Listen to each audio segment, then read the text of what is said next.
প্রবল ঘূর্ণিঝড়ে রূপ নিল মন্থা। আজ সন্ধ্যায় অন্ধ্রপ্রদেশে আঘাতের আশঙ্কা। বঙ্গোপসাগরে সৃষ্ট ঘূর্ণিঝড় মন্থা এখন প্রবল ঘূর্ণিঝড়ে পরিণত হয়েছে। এটি আজ বুধবার সন্ধ্যা বা রাতে ভারতের অন্ধ্রপ্রদেশে উপকূলে আঘাত হানতে পারে বলে জানিয়েছে আবহাওয়া অধিদপ্তর। আজ সকালে দেওয়া বিশেষ বিজ্ঞপ্তিতে জানানো হয়, ঘূর্ণিঝড়টি বর্তমানে পশ্চিম মধ্য বঙ্গোপসাগর ও এর কাছাকাছি এলাকায় অবস্থান করছে।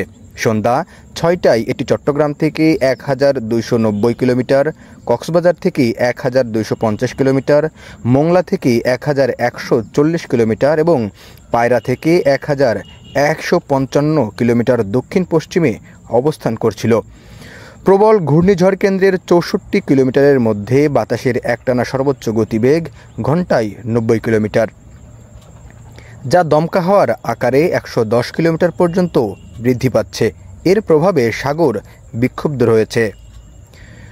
চট্টগ্রাম, কক্সবাজার, মোংলা ও পায়রা সমুদ্র বন্দরকে 2 নম্বর দূরবর্তী হুঁশিয়ারি সংকেত দেখিয়ে যেতে বলা হয়েছে।